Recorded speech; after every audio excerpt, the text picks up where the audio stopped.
Sosok AKBP Arif Rahman Arifin, suara bergetar dan takut sampaikan rekaman CCTV berbeda dengan klaim Verdi Sambo. Fakta-fakta mengenai kronologi tewasnya Brigadir Joshua atau Brigadir J terungkap dalam dakwaan yang dibacakan oleh Jaksa di Pengadilan Negeri Jakarta Selatan pada Senin 17 Oktober 2022. Nama AKBP Arif Rahman disebut dalam dakwaan karena mengetahui isi CCTV terkait pembunuhan Brigadir J.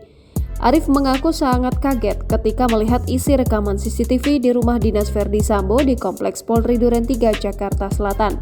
Dengan suara bergetar dan takut, AKBP Arif Rahman kemudian menghubungi Brigjen Hendra Kurniawan melaporkan fakta soal kematian Brigadir J yang dia lihat dari rekaman CCTV.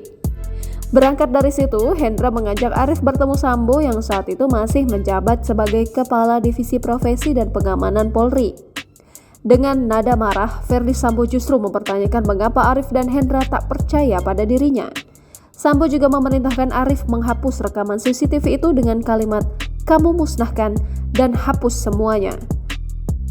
Pada saat komunikasi tersebut, saksi Arif Rahman Arifin tidak berani menatap terdakwa Verdi Sambo dan hanya menunduk.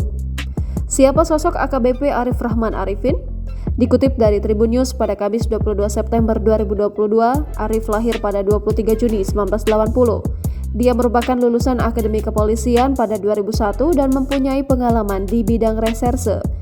Arif pernah menjabat sebagai Kanit 1 Subdit 3 di Tipidum Bareskrim Polri, Kapolres Karawang di tahun 2019, Kapolres Jember di tahun 2020, dan Wakaden B Propaminal di Propam Polri pada 2021.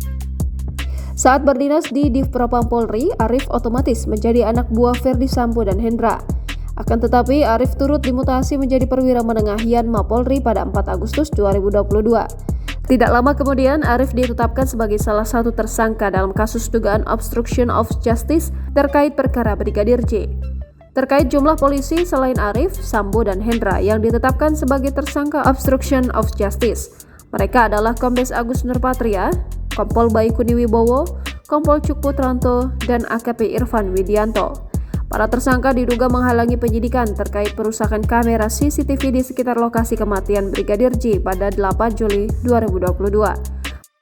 Mereka diduga melanggar pasal 49 Jungto pasal 33 dan atau pasal 48 ayat 1 Jungto pasal 32 ayat 1 Undang-Undang ITE dan atau pasal 221 ayat 1 kedua dan 233 KUHP Jungto pasal 55 KUHP dan atau pasal 56 KUHP.